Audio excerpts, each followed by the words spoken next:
আসসালামু আলাইকুম রহমতুল্লাহি ওবরাকাতুহু। আমি ডাক্তার মীর শহীদুল ইসলাম। আমার গুরুত্বপূর্ণ চেম্বার শুভেচ্ছা 255, শেখঘাট, সিলেট। শেখঘাট একটি ঐতিহ্যবাহী এলাকা। শেখঘাট তথা আমার সম্পর্কে একটু বিস্তারিত জানতে চান? আপনি গুগলে যান, গুগলে গিয়ে একটু লেখেন ডাক্তার মীর শহীদুল ইসলাম। অনায়াসে আমার তথ্যাদি, শেখঘাটের তথ্যাদি, আমার ভিজিটিং কার্ড, আমার মোবাইল নাম্বার, যাবতীয় তথ্যাদি আপনি ওখানে কিন্তু পেয়ে যাবেন। এমনকি লোকেশনটাও পেয়ে যাবেন। আপনি ট্র্যাক করে আমার চেম্বারে বেড়াতেও আসতে পারেন। যে দর্শক শ্রোতা, একটা পেডিয়াট্রিক বা শিশুদের একটা গুরুত্বপূর্ণ একটা সমস্যা নিয়ে আলোচনা করব। সেটা হলো বাচ্চাদের অশ্বরোগ, বাচ্চাদের পাইলস রোগ, বাচ্চাদের ভগান্তর রোগ, বাচ্চাদের হেমোরয়েডাল ডিসঅর্ডার। এটা ইদানিংকালে বেশি হয়ে থাকে। এর কারণ আগের কতগুলো ভিডিওতে আমি বলেছি, constipation is the common case of A piles. এটা মেল ফিমেল, বড় ছোট সবার জন্যই কিন্তু এটা প্রযোজ্য। যাদের দীর্ঘদিন কোষ্ঠকাঠিন্য হবে তাদের কিন্তু পাইলস কিন্তু হবেই। কোষ্ঠকাঠিন্য ঠেকানোর জন্য আপনাকে নরম নরম খাবার খেতে হবে, স্বাস্থ্যসম্মত খাবার খেতে হবে। স্বাস্থ্যের যে বিধিনিয়ম, এটা কিন্তু মেনে চলতে হবে। বয়স্কদের হলে বয়স্কদের বিভিন্ন রকমের মেডিসিন আছে, অনুরূপ ছোটদেরও কিছু মেডিসিন আছে। তবে ছোটদের এত কেন, আগে তো ছিল না। এখন ছোটদের কেন এই রকমের পাইলস, তাদের রেকটাল পটটা কেন বেরিয়ে আসছে, তাদের রেকটালে কেন আলসার, রেকটালে কেন ক্ষত, হ্যাঁ, রেকটালটাকে কেন সার্জারি করতে হচ্ছে, এই ব্যাপারে কিছু আলোচনা করব। এই ব্যাপারটা গার্ডিয়ানরা একটু সচেতন হলেই কিন্তু সম্ভব। গার্ডিয়ানরা বিভিন্ন জায়গাতে বাচ্চাদেরকে নিয়ে জার্নিতে যায়, জার্নিতে গিয়ে বাচ্চাদের হাতে তুলে দেয়, এই নাও একটা পটেটো চিপস, এই নাও একটা লেসবিয়ান চিপস, এই নাও একটা লেজি চিপস, এই নাও একটা আলোচ চিপস। এই রকমের যে চিপসগুলো খেতে দেয়, তারা যদি জানতো এই চিপসটায় কী পরিমাণে ক্ষতি করে, তাহলে বলেও কোনো দিন তারা ওই বাচ্চাদেরকে চিপস দিত না। এরকমের কিছু ড্রিঙ্ক দেয়, এটা নাও লিচু ড্রিঙ্ক, এটা নাও ম্যাঙ্গো ড্রিঙ্ক, এটা নাও কোকোলা ড্রিঙ্ক। আসলে কোকোলার সাথে কোনো সম্পর্ক নাই। যতটুকু সম্ভব জানতে পারছি, ম্যাঙ্গো জুসটা তৈরি করে বিভিন্ন কোম্পানির নামগুলো বললেও আমার সমস্যা নাই। হ্যাঁ, এই যেমন নামটা আমি বলেই ফেলি, আমার সমস্যা কোথায়। যেমন প্রাণ, তারপর সিজান, এই সমস্ত কোম্পানি যে ম্যাঙ্গো জুস করে, আমের সাথে তাদের কোনো সম্পর্ক নাই।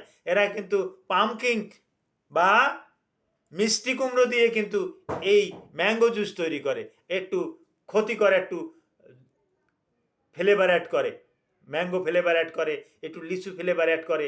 এইটা যে আপনার বাচ্চার জন্য কত ক্ষতিকর, আপনি যদি জানতেন, বাচ্চাকে ভুলেও বাচ্চাকে ওটা খেতে দিতেন না।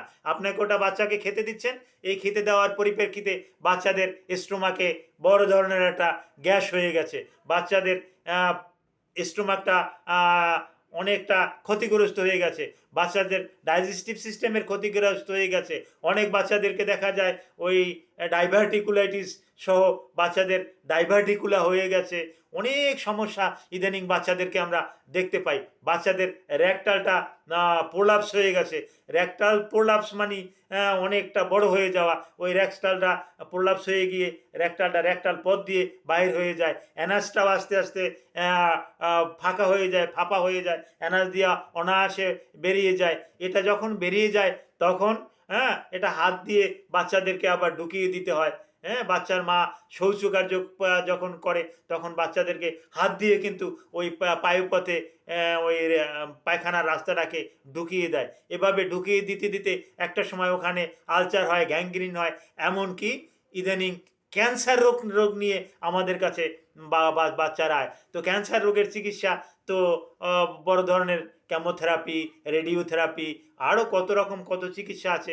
ক্যান্সারের অতি অত্যাধুনিক চিকিৎসা কিন্তু করতে হয়। হ্যাঁ, সর্বশেষ দেখা যায় যে চিকিৎসা করানোর পরেও বাচ্চাটাকে বাঁচানো গেল না, বাচ্চাটা মৃত্যুর কোলে ঢলে পড়লো।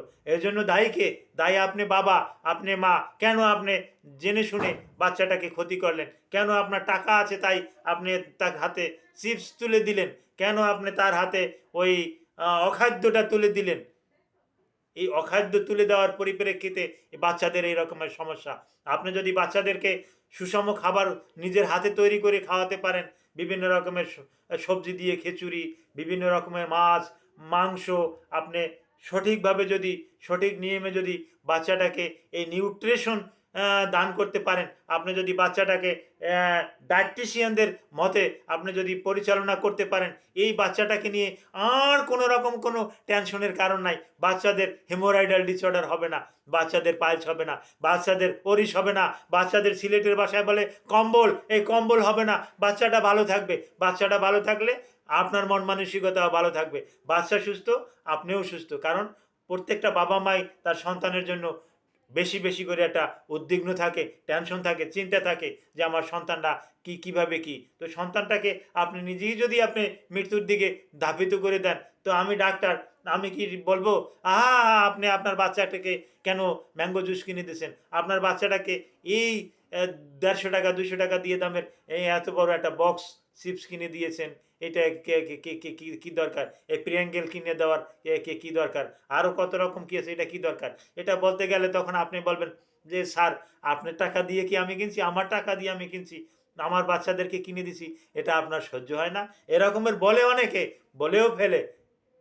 বিশেষ করে এই সমস্ত বাবারা বলে যে দেশে এক সময় মানুষের কাজবাজ করে খেত, একটা চিপস কেনা তো দূরের কথা, একটা ওই চা মানে সাধারণ একটা চকলেট কেনার ক্ষমতা ছিল না। সেই বাবা এখন চলে গেছে দেশের বাইরে, মধ্যপ্রাচ্যের বিভিন্ন দেশে চলে গেছে, বা ওই ভূমধ্যসাগর পাড়ে দিয়া ইটালিতে চলে গেছে, গ্রিসে চলে গেছে, হ্যাঁ, সেখানে গিয়ে ওই ইতে চলে গেছে, সৌদি আরব চলে গেছে। সৌদি আরব চলে গিয়ে সে সেখানে একটু কাজবাজ করে সে কিছু টাকা পয়সা ইনকাম করেছে, দেশে এসে বাচ্চাদেরকে এরকমের কুখাদ্য কিনে দিচ্ছে। এই কুখাদ্য কিনে দিচ্ছে, তার মানে বাচ্চাটাকে নিজের হাতে ধ্বংস করে যাচ্ছে।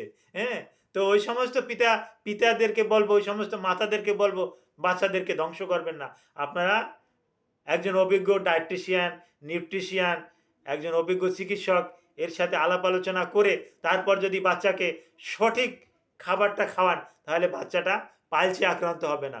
আর বাচ্চাটা আমাদের কাছেও নিয়ে আসার দরকার হবে না। বাচ্চাটাকে পরিমাণ মতো ডায়াসমিন, হ্যাসপেরিডিন, হ্যাঁ, অ্যাসকুলিন, তারপর আসে ভিটামিতাসন, আরও বিভিন্ন রকমের ড্রাগ আছে। এ সমস্ত ড্রাগ এগুলো আমাদের বাচ্চাকে দেওয়ার আর প্রয়োজন আছে বিধায় আমি মনে করি না।